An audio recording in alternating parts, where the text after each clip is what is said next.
ينفعنا وانفعنا بما علمتنا إنك أنت أرحم الراحمين.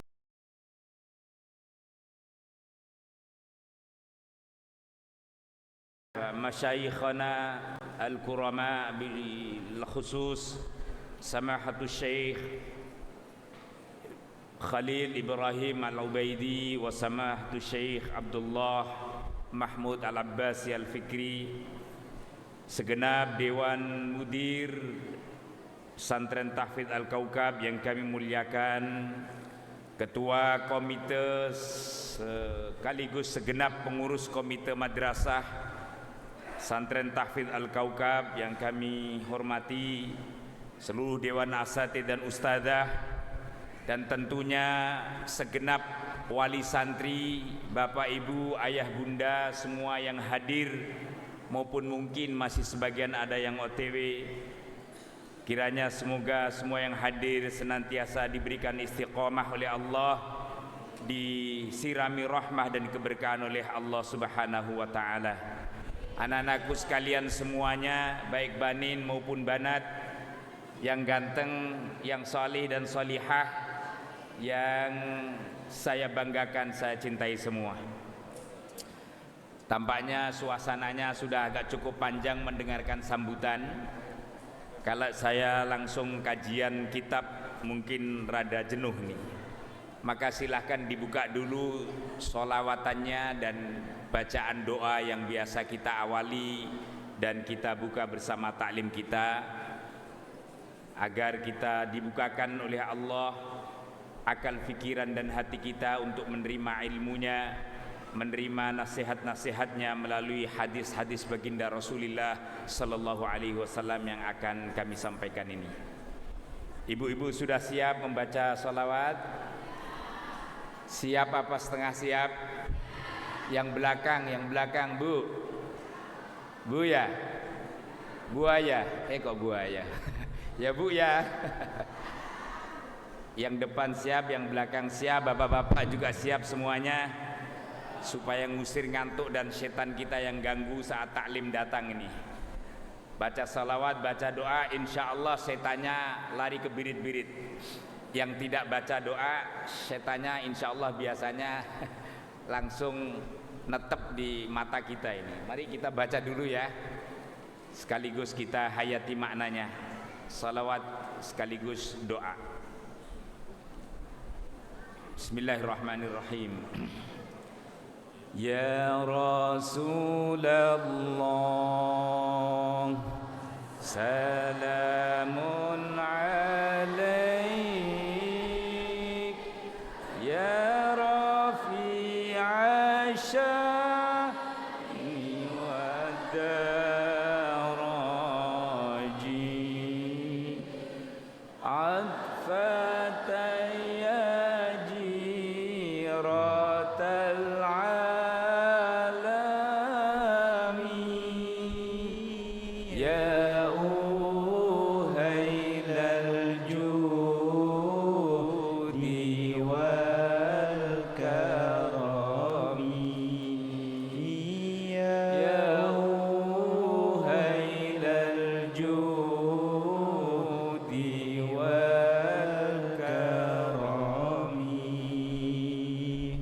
berikutnya. Allahul Kafi, Rabbunal Kafi, Qasadnal Kafi, Wajadnal Kafi,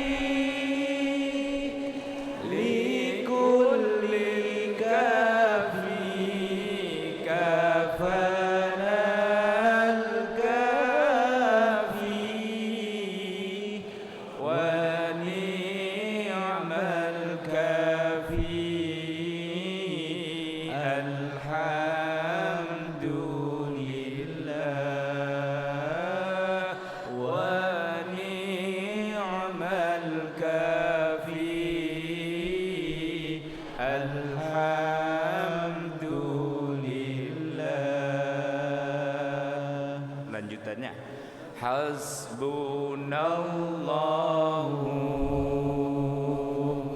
wa ni'mal wakil, ni'mal maula wa ni'man nasir. Hasbunallahu wa ni'mal wakil, ni'mal maula wa ni'man nasir. Ni'mal maula wa ni'man nasir. Amin amin ya rabbal alamin. Wa taqabbalallahu minna wa minkum taqabbal ya karim. Ma'asyiral hadirin, para jamaah sekalian yang dirahmati Allah, pada kesempatan kajian taklim di bulan November ini kita akan lanjutkan pembahasan masih dalam babul adab, bab tentang akhlak, tentang etika, tentang adab. Untuk diingat dan diketahui oleh kita semua, tadi saya mohon maaf lupa menyebut para tamu-tamu undangan kita. Ini mohon izin, di bawah pimpinan Ustadz Akang Kohar, pimpinan Serikat Ekonomi Pesantren atau SEP beserta seluruh tim yang juga insya Allah ini dalam forum IKAPI, Ikatan Penerbit Buku Indonesia, yang alhamdulillah kami pun juga berbangga, berterima kasih atas berkenannya turut serta nanti mensemarakkan, mensyiarkan milad ke-13 Pesantren Tahfidz Al-Kaukab melalui kegiatan pameran buku atau biasa disebut dengan book fair atau Islamic Book Fair, yang ini insya Allah akan amat sangat bermanfaat. Sekali lagi terima kasih atas berkenannya, dan semoga kegiatan kita, seluruh rangkaian dari milad ke-13 Al-Kaukab, semuanya dari awal hingga akhir yang tadi sudah di launching oleh Ketua Panitia Ustadz Fathur Rahman, sekaligus ditegaskan oleh Ketua Komite kita Ustadz Khairuddin, benar-benar dimudahkan oleh Allah, dilancarkan oleh Allah, dirahmati, diberikan ma'unah daun taufiknya semua. Dan kita selaku seluruh keluarga besar Sivitas Al-Kaukab siap mendukung dan mensukseskan bersama-sama.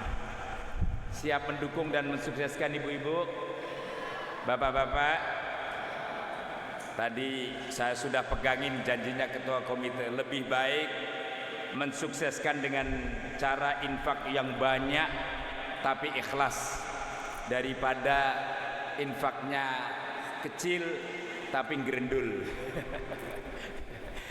Insyaallah kita semuanya pada saatnya akan turut serta kegiatan milad kita di bulan ini, dan tadi lupa disampaikan insyaallah akan hadir dan kita undang memang pertama Bapak Menteri Agama Republik Indonesia yang baru, Profesor Dr. Nasaruddin Umar, yang juga Imam Besar Masjid Istiqlal. Beliau sekarang menjabat sebagai Menteri Agama.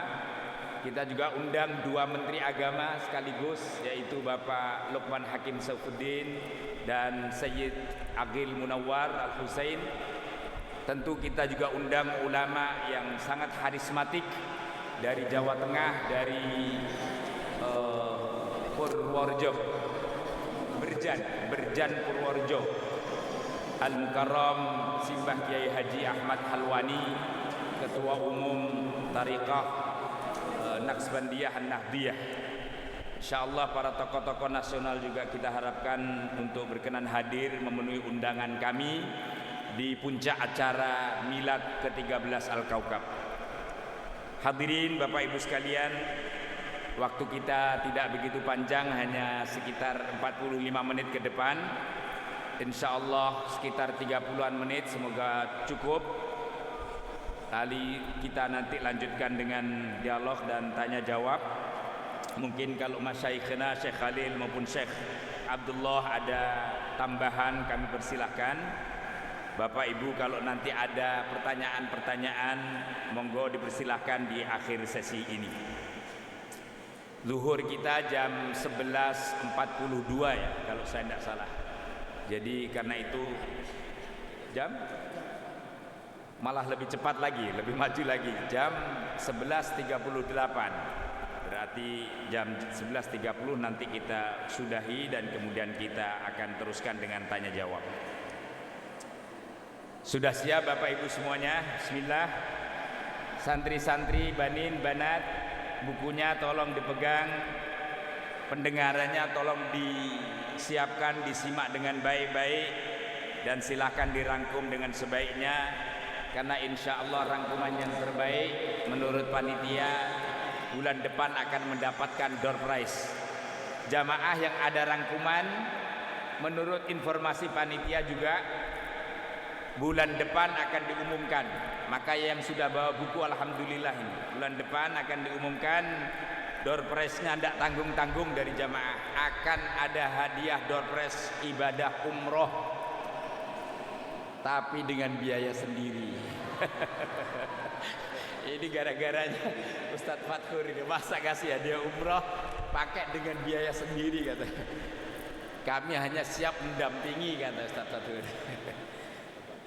Insya Allah kita doakan rezekinya dari manapun, yang penting dipanggil untuk melaksanakan ibadah umroh, Bu ya. Amin. Baik jamaah sekalian, mari kita lanjutkan hadis berikutnya sesuai dengan tayangan yang ada. Bismillahirrahmanirrahim. Saya tidak mengulang kembali, tadi sudah disampaikan hadis yang kemarin oleh ketua komite, langsung lanjut saja. Hadis berikutnya hadis yang ke-1470 dari kitab hadis-hadis di dalam kitab Bulughul Maram ini. Wa an ibni Mas'ud radhiyallahu anhu qala Rasulullah sallallahu alaihi wasallam. Jawabannya Allahumma shalli wa sallim wa barik alaihi. Itu apa Bu? Pak, serius amat ini. Qala Rasulullah sallallahu alaihi wasallam, idza kuntum thalathatan fala yatanajasnani dunal akhar hatta takhtalitu bin nas min ajli anna dhalika yuhzinuhu. Muttafaqun alaih bima'na al-hadis rawahu al-imam al-Bukhari wal imam Muslim rahimahumallahu azza wa jalla. Mari Bapak Ibu, setelah kita baca hadisnya yang cukup pendek ini, kita terjemahkan dari kata per kata sekaligus kita maknai bersama. Wa an ibni Mas'ud, dan diriwayatkan dari sahabat Ibnu Mas'ud. Nama beliau adalah Abdullah Ibnu Mas'ud. Di sini disebut dengan Ibnu Mas'ud saja. Abdullah Ibnu Mas'ud. Mengenal sedikit tentang sirah atau sejarah para sahabat perawi-perawi hadis ini. Abdullah Ibnu Mas'ud adalah termasuk as-sabiqun al-awwalun. Artinya sahabat Nabi yang telah masuk Islam awal-awal disampaikannya dakwah dan risalah Islam oleh baginda Rasul. Beliau penduduk Makkah yang memang kemudian masuk kategori bahkan 10 orang pertama yang telah masuk Islam sejak disampaikannya dakwah Rasulullah sallallahu alaihi wasallam. Dan Abdullah ibnu Mas'ud ini kemudian juga mengikuti hijrahnya Nabi ke Madinah Al-Munawwarah. Beliau dikenal sahabat yang sangat mulia sekali dan dikenal salah satu sahabat ahli qurra minal qurra'il Quran, bahkan juga min ahli at-tafsir. Jadi sahabat Abdullah bin Mas'ud ini ahli Al-Quran, baik dari bacaannya maupun tafsirnya. Salah satu juga kemuliaannya Abdullah bin Mas'ud yang tidak banyak dimiliki oleh sahabat yang lain, beliau ini dikenal pemegang rahasia Nabi. Apa maksudnya? Karena sahabat Abdullah bin Mas'ud ini salah satu sahabat yang paling sering dan paling dekat melekat dengan Rasulullah sallallahu alaihi wasallam. Beliau sering membawakan sandalnya Nabi, beliau sering membawakan baju-bajunya Nabi saat-saat bepergian, bahkan beliau sering membawakan air untuk wudhunya Nabi dan seterusnya. Karenanya sahabat Abdullah bin Mas'ud ini dikenal sahabat yang paling tahu akan rahasia Rasulullah, saking begitu dekatnya. Banyak kemuliaan daripada sahabat Abdullah bin Mas'ud yang kemudian menjadikan sahabat ini menjadi sangat istimewa, sangat mulia, dan termasuk perawi banyak hadis dari Rasulullah sallallahu alaihi wasallam. Saya kira cukup dari situ supaya kita tahu. Untuk ditambahkan sedikit, di sahabat itu dikenal ada 4 Abdullah yang hebat-hebat selain yang lain-lainnya, tapi setidaknya ini untuk kita mengenal sahabat. Ada yang Al-Abadilah kata Syekh Khalil, yaitu Abdullah yang memang memiliki posisi dan kehormatan yang sangat tinggi. Yang pertama Abdullah bin Mahmud. Bukan. Ada 4 Abdullah setidaknya yang mohon untuk diketahui oleh kita dari sahabat Nabi yang agung-agung ini. Yang pertama adalah Abdullah bin Umar, yaitu putra daripada Khalifah Umar bin Al-Khattab. Nanti kita akan sebut di hadis berikutnya. Ada lalu berikutnya Abdullah bin Abbas. Abdullah bin Abbas ini sepupu daripada baginda Rasulullah sallallahu alaihi wasallam, anak daripada paman Nabi Abbas bin Abdul Muttalib. Jadi Abdullah ibnu Abbas atau Abdullah bin Abbas. Ini mohon maaf, Syekh Abdullah ini salah satu dzurriyyah, keturunan kalau diangkat terus dari Abdullah bin Abbas. Maka beliau ada lakabnya Al-Abbasi. Ini beneran ini Bapak Ibu. Jadi wallahu alam turunan sampai ke berapa kayak Syekh Al-Abbasi, meskipun beliau enggak terlalu sekitar 37 dari dzurriyyahnya Syekh Abdullah, makanya pakai Al-Abbasi, keturunan dari paman Nabi Muhammad. Abbas bin Abdul Muttalib punya putra Abdullah. Abdullah memutrakan terus, ternyata beliau juga mengambil nama Abdullah Mahmud Al-Fikri Al-Abbasi. Saya enggak tahu kalau Syekh Khalil, nanti beliau akan jelaskan. Saya lanjut ya. Jadi Abdullah bin Umar, Abdullah bin Abbas, yang ketiga ada Abdullah bin Mas'ud yang perawi hadis ini. Abdullah bin Mas'ud ini dikenal selain tadi yang sudah saya jelaskan, perawi hadis yang cukup banyak, mungkin sampai 1000-an lebih. Dan satu lagi yang keempatnya tadi Abdullah bin Jarrah. Abdullah bin Jarrah ini salah satu panglima besar di dalam Islam, yang kalau saya tidak salah beliau wafat dalam keadaan syahid saat terjadi peperangan Yarmuk di Yordania. Dan saya ketepatan alhamdulillah kemarin turut berkesempatan ziarah di makam beliau. Sahabat Abdullah bin Jarrah yang gak jauh dimakamkan dari sahabat Ja'far bin Talib dan juga sahabat Zaid bin Haris di kota Yordania. Ada juga Abdullah bin Zubair bin Awam yang kelima. Ya, 5 ini yang memang sangat terkenal. Abdullah bin Zubair bin Awam ini termasuk al-asyaratul mubasyirina bil jannah. termasuk salah satu 10 sahabat yang diniscayakan masuk surganya Allah Ta'ala. Mengenalkan sahabat saja sudah 10 menit ini. Baik jamaah sekalian, kita lanjut. Hadis ini tadi diriwayatkan sahabat Abdullah bin Mas'ud, mufassirnya Al-Quran sekaligus pemegang rahasianya Nabi radhiyallahu anhu, semoga Allah meridhai. Qala, beliau berkata, ini hadis yang langsung dikisahkan oleh yang bersangkutan. Qala Rasulullah sallallahu alaihi wasallam, Rasulullah sallallahu alaihi wasallam bersabda, isi sabda baginda Nabi, idza kuntum thalathatan, idza kuntum tatkala kalian semua wahai umatku, wahai sahabatku, thalathatan bertiga orang atau bertiga ekor orang, bertiga orang maksudnya.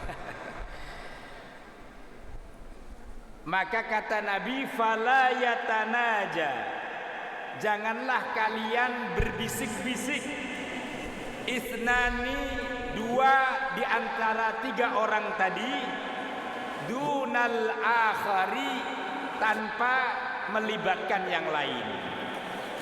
Ini mohon maaf didengar ya Bapak Ibu sekalian ya.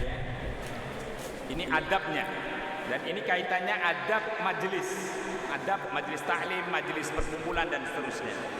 Saya teruskan dulu. Jadi di sini kata Nabi, kalau kalian ada sedang bertiga berkumpul dengan tiga orang, maka janganlah dua di antara kalian berbisik-bisik, sementara yang lain tidak dilibatkan, sementara yang ketiganya tidak diajak ngomong alias dicuekin. Ini dilarang oleh Nabi. Sampai kapan kata Nabi? Hatta takhtalitu bin nasi, sehingga kalian itu berbaur dengan jamaah-jamaah yang lain. Karena tatkala setelah kita berbaur dan kemudian tidak menyendiri dua orang saja, apalagi sampai kemudian hanya bertiga dan tidak melibatkan yang ketiganya itu, maka itu dilarang oleh Nabi. Sampai kemudian kita benar-benar banyak orang lah, baru boleh kemudian kita melakukan bisik-bisik dengan yang lain.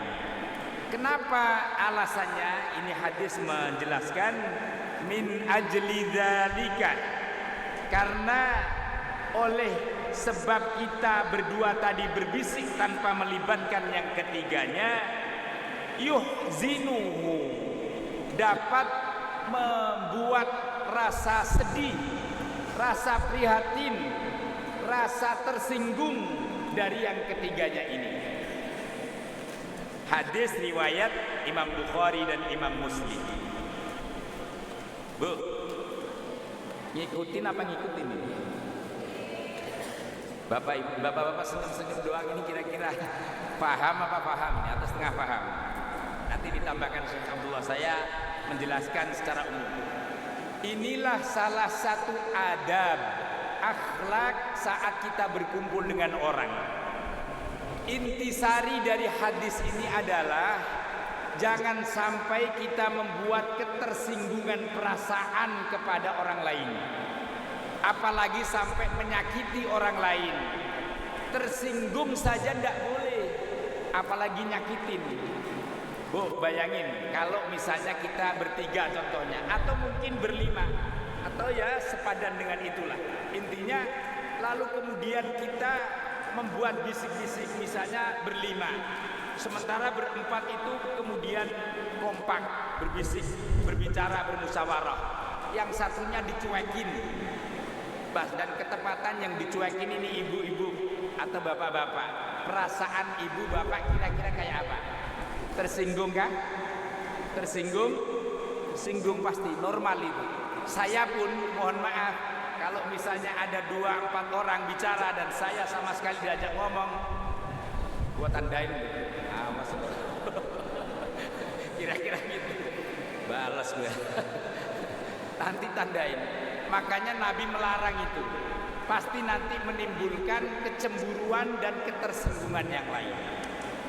Inilah adab Islam, inilah etika Islam, supaya satu dengan yang lain terjadi kekompakan, terjadi kebersamaan, terawat ukhuwah Islamiyahnya. Maka kalau kita di majelis semacam ini Bapak Ibu, mohon maaf, biasakan kita saling bersapa, biasakan kita saling menegur, biasakan kita saling kemudian berbicara kanan kiri kita. Itulah yang kemudian penting. Saya mohon izin Bapak Ibu, Bapak-bapak mungkin memperhatikan, saya tidak pernah masuk di majelis ini sebelum saya menyapa dan mensalami bapak-bapak semua. Itu insya Allah saya niatkan salah satu etika dan adab Islam. Saya silaturahim dan bersalaman menyapa bapak ibu. Meskipun yang saya salami kadang-kadang wajahnya macam-macam. Yang lagi banyak duit, alhamdulillah dengan riang dan gembiranya wajahnya sumringah. Yang lagi bokeh, apalagi banyak hutang, gayanya manyun aja. Saya kalau salaman kan suka saya lihat dan tatap wajahnya. Bapak ada yang senyum, ada yang kemudian saling menyapa, menjawab salam, ada yang kayak orang lagi ngemut permen. Tahu ngemut permen itu? Saya sih kayaknya menduganya lagi banyak mikirin hutang ini. Tapi ini hanya sedikit. Ini canda Bapak Ibu, tapi kadang-kadang suka ada. Intinya mohon mulai dari kita ngaji ini, jangan kita hidup eksklusif. Jangan kita hidup merasa kita hanya dalam lingkungan sendiri, tapi bukalah cakrawala dan diri kita kepada yang lain. Salaman dong saat datang. Assalamualaikum. Kalau boleh tahu Bapak tinggal di mana ya, Ibu tinggal di mana, wali santri dari siapa? Ya Allah, ibadah itu Bu, ibadah itu. Bapak-bapak jangan males kita menyapa, menyampaikan salam, itu perintah Nabi. Bu, dijalanin nggak ini kemarin? Ibu sudah pernah berapa kali menyapa yang hadir di kanan kirinya? Potongannya hampir tidak semuanya. Karena kan saya perhatiin, asal datang dari awal sampai akhir diem. Kok saya jarang melihat kanan kirinya itu loh, bicara salam, berjabat tangan salam, kok jarang gitu loh. Kenapa sih Bu? Atau sudah di luar? Oh sudah, berarti saya yang suudzon, sudah di luar. Kan taklim Ustaz, berarti itu. Bapak-bapak juga hampir sama nih. Kadang-kadang malah lebih parah. Kelihatan tuh yang senyum-senyum tuh kelihatan. Nih hadisnya kayak begini. Mohon maaf besok-besok kita harus begini. Saling sapa, saling tegur dan jangan eksklusif. Kalau ada 3-4 di antara kita, ajak bicara bareng-bareng. Jangan sampai berbisik di antara dua tanpa melibatkan satu di antara yang hadir. Ini hadis pertama Bapak Ibu sekalian. Kita lanjut hadis yang kedua. Nanti supaya Syekh Abdullah, Syekh Khalil ada tambahannya. Wa an ibni Umar radhiyallahu an, dan diriwayatkan dari sahabat Abdullah bin Umar radhiyallahu anhuma wa radhiyallahu anhum ajma'in. Saya baca dulu hadisnya. Qala Rasulullah sallallahu alaihi wasallam, kurang kompak. Qala Rasulullah sallallahu alaihi wasallam, la yuqimu ar-rajulu ar-rajula min majlisihi thumma yajlisu fihi walakin tafassahu wa tawassa'u, muttafaqun alaih. Ibu bapak mohon didengarkan dengan baik-baik. Saya hanya menyampaikan saja, mengartikan saja. Ini hadisnya Nabi, sang baginda junjungan kita, qudwah panutan utama kita dan umat seluruh dunia ini. Hadis diriwayatkan dari sahabat Abdullah bin Umar bin Al-Khattab Al-Faruq radhiyallahu anhuma. Ini tadi yang saya sebut Abdullah yang kedua. Beliau termasuk perawi hadis terbanyak, kedua atau ketiga kalau saya tidak salah. Yang pertama sahabat Abu Hurairah, yang kedua Sayyidah Aisyah radhiyallahu anha, dan kemudian yang ketiga adalah sahabat Abdullah bin Umar ini. Kenapa rahasianya? Memang beliau sudah masuk Islam dari awal, bersamaan dengan masuk Islamnya orang tuanya Umar bin Khattab Al-Faruq. Dan kemudian beliau sering mendampingi Nabi, bahkan mengikuti banyak sekali peperangan. Lalu diberikan anugerah yang paling hebat oleh Allah Ta'ala. Beliau diberikan umur yang panjang sampai 85 tahun. Bahkan diriwayatkan beliau adalah termasuk salah satu sahabat yang wafat paling akhir di Makkah Al-Mukarramah. Jadi sahabat Nabi yang paling akhir ini adalah Abdullah bin Umar radhiyallahu anhu. Usianya 85 tahun. Salah satu muridnya adalah sahabat tabi'in yang menjadi madhab kalau tidak salah masuk kategori Imam Abu Hanifah radhiyallahu anhu dan Imam Anas bin Malik. Intinya sahabat Abdullah bin Umar ini memang termasuk sahabat mulia yang meriwayatkan ribuan hadis. Tidak kurang dari sekitar 3.000-an hadis yang diriwayatkan dari baginda Rasulullah, salah satunya ini. Qala, beliau berkata tadi, qala Rasulullah sallallahu alaihi wasallam, Rasulullah sallallahu alaihi wasallam bersabda. Ini mohon maaf diingat-ingat, la yuqimu, tidak boleh membangunkan, membangkitkan. Siapa ar-rajulu, seseorang, bukan hanya orang laki-laki tapi ini juga bisa dimaknai orang perempuan, siapapun, cuma disebut rajul biasanya laki-laki tapi di sini juga bermakna perempuan. Saya ulang, la yuqimu, tidak boleh membangunkan, membangkitkan ar-rajulu, seseorang, ar-rajula, kepada orang lain, min majlisihi, dari tempat duduknya, summa yajlisu, kemudian dia duduk, fihi, di tempat duduknya yang orang dibangunkan itu tadi. Ini kalau ada orang kayak begini ditimpuk aja, Bu. Ini hadisnya Nabi jelas. Ini mohon maaf, adab di majelis, termasuk majelis taklim. Jangan sekali-kali merasa kita sok orang penggede. Mohon maaf, pejabat Kementerian Agama, Pak Dr. Ujang misalnya tadi saya lihat, kantor Kementerian Agama, Doktor Kiai misalnya ngerasa, mohon maaf ini contoh aja Pak Doktor, merasa dia pengennya di depan, sementara di depan sudah dipenuhi oleh orang-orang yang sudah datang duluan. Lalu main enak saja, Pak, tempat Bapak di belakang sana, di sini tempat para penggede-penggede misalnya, tempat orang-orang khusus. Lalu dia dudukin itu tempat yang orang lain kemudian pindah. Dilarang, haram, tidak boleh itu. Yang perempuan juga demikian. Jangan sampai kita membangkitkan, membangunkan orang yang sudah duduk di tempat duduknya sementara dia tidak mengizinkan apalagi. Jadi ini dilarang di majelis apapun. Kecuali nanti tentu kalau ada izinnya, dia sudah mau selesai dan seterusnya. Termasuk di tempat duduk walimatul arus, undangan pernikahan. Kalau kemudian mungkin petugas, nah itu boleh diberikan wewenang. Giliran di tempat walimatul arus punya tempat duduk di VIP misalnya, saking keenakan duduk di VIP, duduknya lama, makan semuanya dicobain. Mulai dari yang jengkol kemudian sampai kemudian kambing guling, tidak ada yang terlewatkan. Orang sudah pada berdiri dan meninggalkan tempat semua, dia masih duduk anteng aja.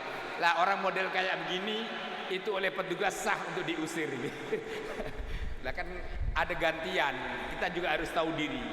Kecuali kalau kemudian di dalam majelis seperti ini, yang kemudian sampai di akhir kita punya tempat duduk, maka sekali-kali jangan membangunkan tempat duduk orang lain untuk kemudian kita dudukin atau didudukin oleh orang yang maunya dia, kecuali orang bertugas yang memang sudah diberikan mandatnya, protokol dan seterusnya memungkinkan. Nah, saya teruskan. Walakin tafassahu, akan tetapi perintahnya Nabi ini kalau dalam majelis, tafassahu, berlapang-lapanglah, watawassa'u, dan berluas-luasanlah. Ini hadisnya Nabi Bapak Ibu. Maka saya sering mengajari anak-anak santri sekalipun, kalau di majelis tolong tempat duduknya jangan empet-empetan. Empet-empetan itu apa ya? Apa Bu? Ya empet-empetan.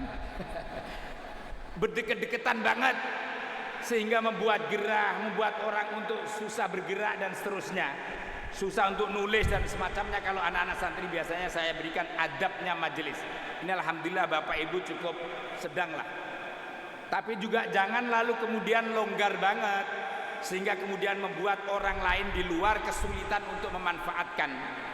Karena nanti begini Bapak Ibu sekalian, sebenarnya adabnya saya tambahkan sedikit.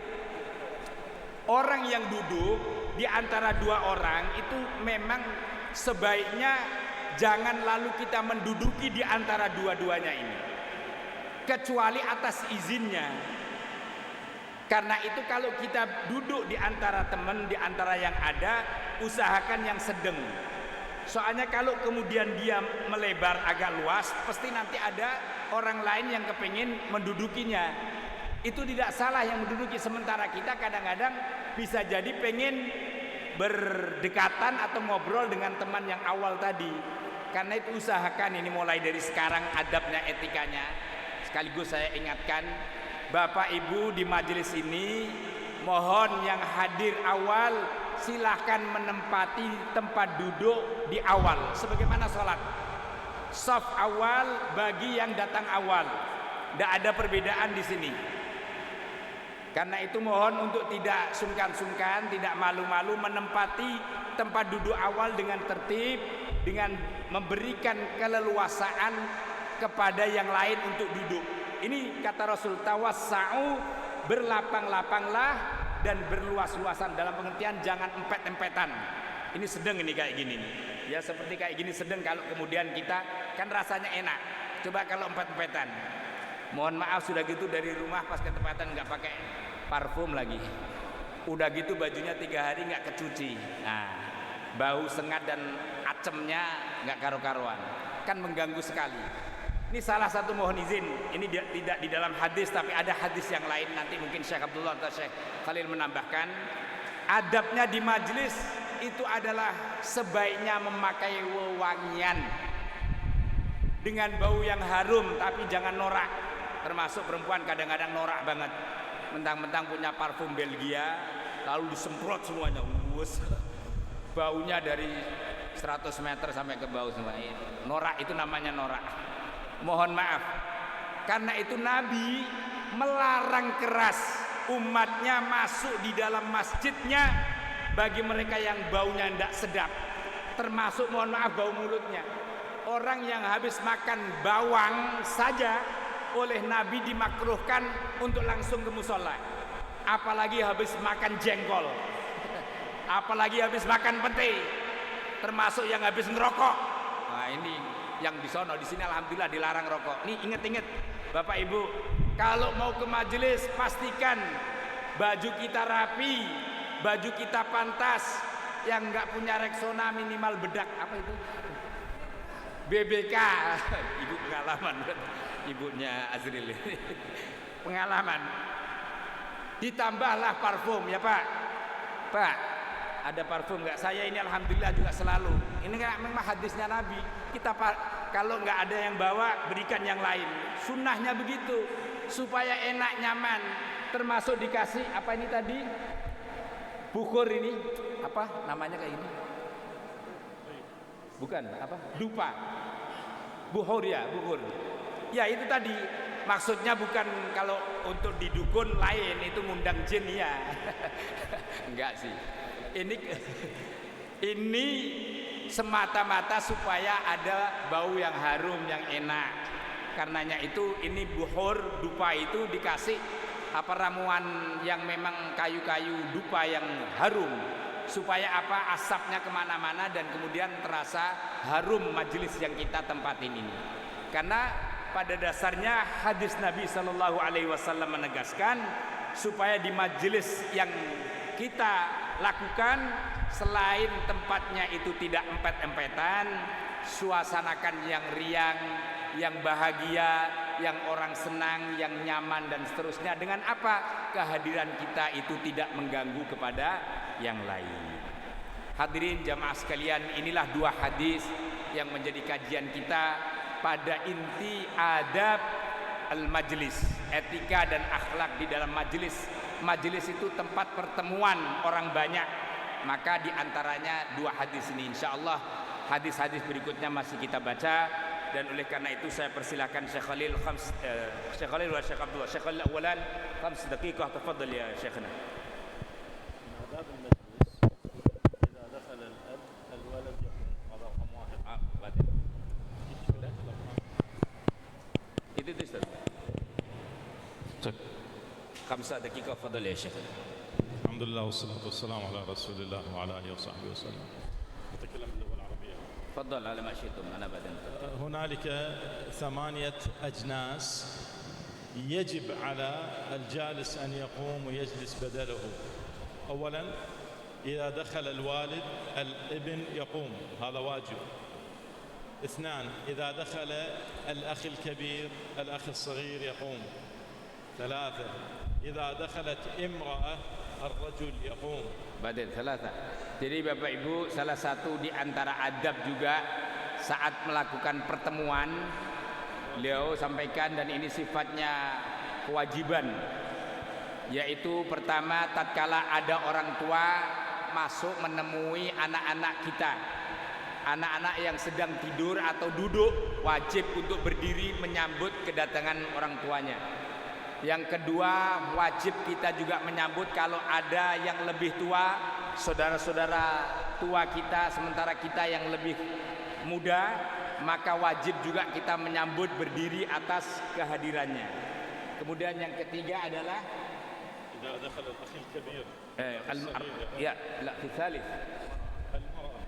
kalau ada perempuan yang masuk, kemudian di situ ada orang laki-laki atau katakanlah istrinya masuk ke rumah suaminya, tentu mungkin dari luar, maka suaminya pun diharapkan menyambut kehadiran istrinya, atau sebaliknya istri dari saling menyambut dan tidak intinya terkesan cuek atau tidak menyambutnya. إذا دخلت حامل والجلوس كلهم نساء الحامل تجلس. هذا للنساء الكلام. نعم. إذا دخلت حامل والجلوس نساء الحامل تجلس. Begitu juga adabnya, mohon maaf ini suka di mana-mana, termasuk juga di bus, di tempat-tempat halte. Kalau ada seorang perempuan yang hamil, maka pastikan mereka diprioritaskan untuk dapat tempat duduk dibanding yang lain. Betul. Yang ke berapa tadi? Yang ke-5, yang dalam kondisi tidak sehat atau dalam kondisi sakit, dia harus diprioritaskan untuk mendapati tempat duduk, sementara yang sehat harus ngalah. Yang ke-6, mereka ulama, orang-orang yang punya ilmu harus diprioritaskan mendapatkan tempat duduk, dan tentu tempat duduk yang layak dibanding yang lain. Ini diantara tambahan yang beliau sampaikan, bagaimana etika kita memberikan tempat duduk dan sambutan kepada saudara-saudara kita yang lain. Syukran. Fihi ziyadah min Syekh Abdullah. Bismillahirrahmanirrahim. Assalamualaikum warahmatullahi wabarakatuh. Waalaikumsalam warahmatullahi wabarakatuh. Alhamdulillah wassalatu wassalamu ala Rasulillah sallallahu alaihi wasallam. Amma ba'd. بشأن الحديث الأول إذا كنتم 3 هناك حديث بلفظ آخر رواه عبد الله بن عمر وذكره الإمام أحمد بن حنبل في مسنده، والحديث إذا كنتم 3 فلا يتناجى 2 إلا بإذن ثالثهما. Jadi beliau katakan, masih menyambung hadis yang kami baca tadi, juga diriwayatkan oleh sahabat Abdul bin Umar, tapi redaksinya agak sedikit berbeda, yaitu kalau ada di antara kalian 3 orang, janganlah kalian berbicara 2 orang kemudian meninggalkan yang satunya, kecuali, ini tambahannya, atas izin yang satunya. diperbolehkannya, dimaklumkannya. Oh ya memang nggak apa-apa karena tahu diri di sini mungkin tidak terlibat, silahkan. Jadi harus atas izinnya. Ini tambahan hadisnya. وقال الإمام النووي رحمه الله تعالى بأن التناجي لا بد أن يكون في مرضاة الله عز وجل وليس في معصيته ولا يكون بالتحدث بلغة لا يفهمها ذلك الثالث. Ini juga penting diriwayatkan dalam penjelasannya hadis ini oleh Al-Imam An-Nawawi dalam berbagai pertemuan. Itu yang dimaksud majelisnya adalah majelis yang dibincangkan hal-hal yang halal atau hal-hal yang baik, bukan hal-hal yang kemaksiatan. Kalau ada hal-hal yang mengundang atau membawa kemaksiatan, kita wajib menghindarinya, menjauhinya. Maka yang berikutnya tadi oh ya, dan etikanya juga kalau kita ini katakanlah sesama orang yang saling punya bahasa, usahakan kalau kita berkomunikasi, komunikasi dengan bahasa yang sama-sama kita mengertinya. Jangan mentang-mentang mohon maaf di sini kemudian kita orang Indonesia. Saya dulu sering ngerjain Syekh Khalil masih awal-awal.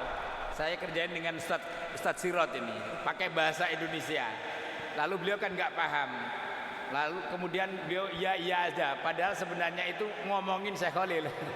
Ternyata itu memang tidak boleh sebenarnya. Ini tapi ngomonginnya tidak terlalu masalah. Artinya ngomongin hal yang baik. Intinya Bapak Ibu, penjelasan Imam Nawawi yang disampaikan Syekh Abdullah tadi, usahakan kalau kita ngomong termasuk dengan bahasa yang kita paham semua. Misalnya di Indonesia kan pakai bahasa Indonesia kita paham semua. Di situ padahal ada Sunda, ada Betawi, ada Jawa, ada Madura. Lalu mentang-mentang orang Sunda karena di Indonesia, di Jawa Barat, lalu ngomongnya Sunda melulu. Yang Jawa kan, ngowoh. Ngowoh itu apa ya? Yang kagak diajak apa-apa, kan kasihan. والنووي رحمه الله قال أيضا ويحرم على أحد الجالسين أن يتناجى مع أي أحد حتى وإن كانوا جماعة وهناك الذي بينهم وبينه شقاق أو خلاف. يعني نحن في مجلس هكذا وجلس اثنين يتناجون سرا أو يتناجون علانية ولكن بلغة لا يفهمها وهم يعلمون أن هذا الرجل بينهم وبينه خلاف فيحرم ذلك، يحرم التناجي في وجود الذي بينه وبينه شقاق. Terlebih lagi ini ditegaskan lagi bahwa haram hukumnya kalau kemudian ada perbincangan atau berbisik-bisik di antara yang hadir itu, sementara yang hadir ini masih dalam permusuhan, konflik. Mestinya kan semua dibuka begitu, semuanya diajak musyawarah supaya konfliknya, perseteruannya itu jelas. Bapak Ibu ini perseteruan karena ini tadi mengawali ini, misalnya kalau ada musyawarah di dalam keluarga, jangan sampai di dalam perseteruan sudah tahu ada konfliknya lalu kemudian justru malah berbisik-bisik meninggalkan yang lain. Pasti konfliknya akan semakin tajam. Itulah karenanya apalagi dalam perseteruan, wong yang tidak dalam perseteruan saja dilarang, apalagi dalam kondisi konflik. وأخيرا استكمالا لما قاله الشيخ خليل حفظه الله بشأن 8 أجناس يجوز الوقوف، يعني لا ننسى حديث النبي صلى الله عليه وسلم عندما قال من سره أن يتماثل له الناس بالوقوف فليتبوأ مقعده من النار. الذي يفرح أن الناس يقومون له لكي يستقبلونه ويقومون له وإذا هو دخل وهم لا يقومون له كأنه يصيبه الغضب هكذا. هذا الصنف من الناس قال النبي صلى الله عليه وسلم فليتبوأ مقعده من النار. Baik. Yang terakhir yang beliau sampaikan, mohon izin Bapak Ibu tinggal sebentar, bahwa kadang-kadang kita ini kan datang karena ngerasa pimpinan, ngerasa orang penting, Pak Lurah, Pak RW, ada nggak di sini Pak RW? Atau Pak RT gitu ngerasa. Saya juga Pak RT. Atau lalu kemudian saat datang dia kan pengennya disambut berdiri semuanya begitu. Nah, pas saat kemudian ada yang tidak menyambut, dia merasa tersinggung atau merasa tidak nyaman dengan ketidak berdiriannya mereka orang-orang yang menyambut kehadirannya ini. Maka orang yang merasa di dalam dirinya pengen dihormati, disambut dengan berdirinya orang-orang itu, kata Nabi, itu bagian orang sombong dan lebih baik tempatnya di neraka. Ini waliyadzubillah, ini bahaya. Maksudnya apa ini tadi? Jangan sampai kita itu merasa gila dengan kehormatan. Lalu kemudian kalau nggak disambut, orang-orang merasa orang itu nggak menghargai kita. Orang yang punya penyakit kesombongan kayak gini, kata Nabi, itu lebih baik menempati tempat neraka, waliyadzubillah. Beda halnya, nah ini tadi saya teruskan meskipun tidak disampaikan saya. Beda halnya kalau itu kehendak kita, orang-orang yang tahu diri, memang sebaiknya begitu. Orang-orang tua, orang-orang alim, guru-guru kita hadir, kita mesti sambut, kita mesti berdiri memberikan penghormatan seperti yang disampaikan Syekh Khalil tadi. Tapi bagi sebaliknya, orang itu tidak harus kemudian merasa dirinya kalau tidak disambut kemudian dia merasa hilang kehormatannya. Tidak, biasa-biasa saja. Tapi kalau ada orang memberikan penghormatan, memang itu adalah haknya orang lain memberikan penghormatan kepada orang-orang yang layak dihormati. Ibu bapak selesai dan sudah difahami. Tampaknya waktunya sudah habis. Mohon izin, mohon maaf, tidak ada waktu untuk kemudian dialog. Insya Allah dikumpulin aja pertanyaannya. Besok-besok moga-moga ada kesempatannya. Mari terakhir kita tutup bersama majelis kita dengan istighfar kepada Allah. Kiranya dosa-dosa kita diampuni oleh Allah, kemaksiatan dan khilaf kita baik yang sengaja maupun tidak sengaja, baik yang tampak maupun yang tidak tampak, diampuni oleh Allah Ta'ala. Percaya Bapak Ibu sekalian, salah satu kunci penting mendapatkan taufik, ma'unah dan pertolongan Allah itu adalah diampuni dosa-dosa kita. Karena itu orang yang sering istighfar, insya Allah dimudahkan segala urusannya. Orang yang sering istighfar, insya Allah akan diberikan kelapangan dan kelancaran segala urusannya. Karena bersamaan dengan rahmatnya Allah. Maka saya selalu menutup majelis kita dengan membaca istighfar, kiranya Allah mengampuni dosa dan khilaf kita semuanya. Mari dibaca bersama-sama. Astaghfirullah Rabbal baraya, astaghfirullah minal khataya, Rabbi zidni ilman nafi'a wa waffiqni amalan salih.